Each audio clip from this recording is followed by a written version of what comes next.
Before starting this video, make sure you've already completed the previous tutorials, the VS Code installation guide for macOS and the mini conda installation guide for macOS.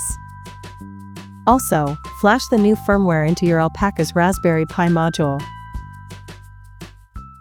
Before starting this video, you'll need to copy the commands provided in this video's description or from the course manual.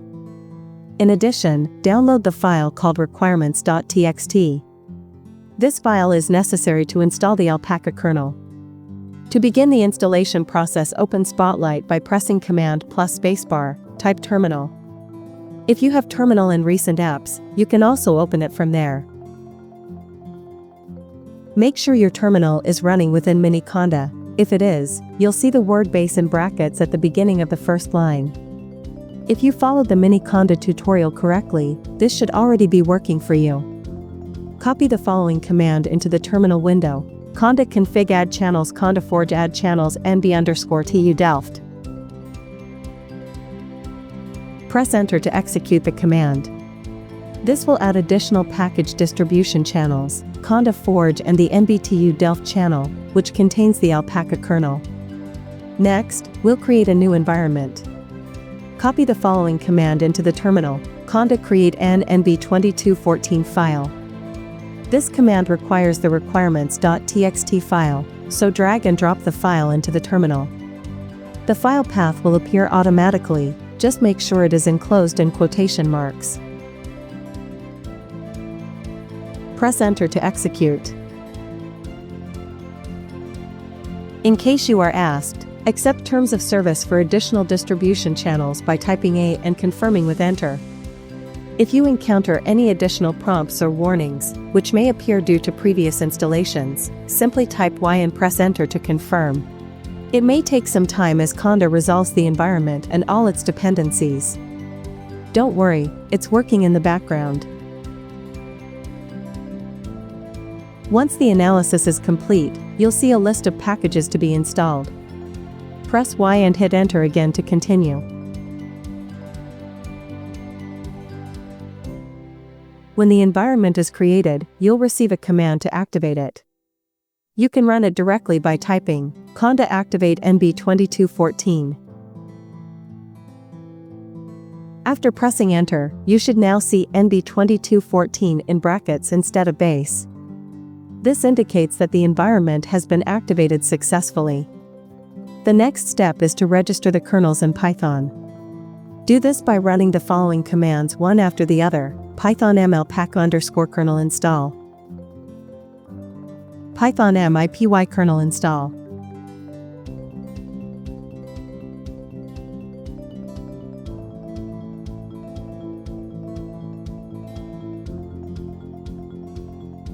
You should see confirmation messages about the kernels being installed. If you encounter errors, reach out to a teaching assistant for help. With your environment ready, open Visual Studio Code to connect everything with Jupyter Notebooks.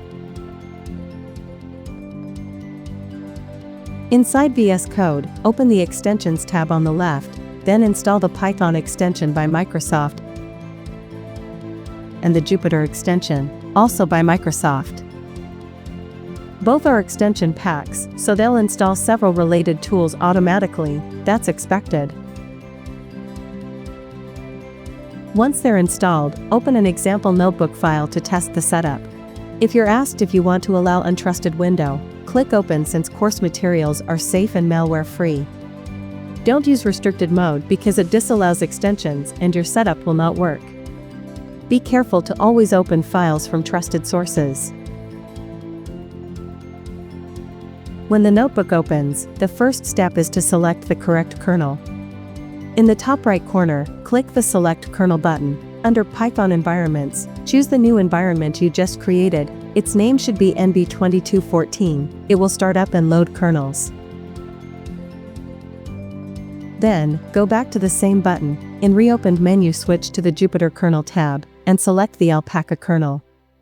You'll see Python 3, 10, 18 or a similar version number in brackets, since ALPACA runs on Python 3, 10 for compatibility reasons. Now let's test the connection with the ALPACA device. Inside the notebook, run the special magic command that begins with a %. If you get a message that your device isn't plugged in or that it was impossible to open port COM3, don't worry, it's expected. macOS and Linux use different naming conventions for serial interfaces than Windows. Device you are looking for will be named /dev/cu USB modem or something very similar. If it is not shown on the list of available devices or there is no list at all, disconnect and reconnect all ALPACA's cables to the computer and try again. If that still doesn't work, reflash the Raspberry Pi image and retry. You can follow flashing ALPACA manual to do it. Once the device is properly connected, running the serial connect command should display the message ready, confirming that the connection is established. Finally, to verify that everything is functional, run the test cell in the notebook. If you encounter errors in live plot cells, but plotting is functional, ignore them. Course Stuff is aware of this issue. You should see a live plot appear on your screen. The waveform might look different from what's shown in this video, but that's expected, it's only an example.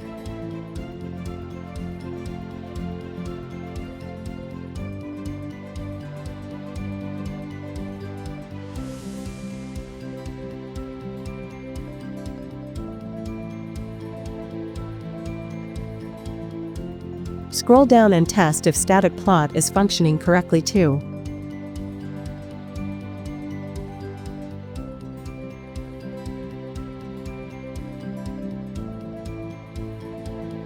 At this point, your setup is complete, and you can start using ALPACA freely with VS Code and Jupyter Notebooks.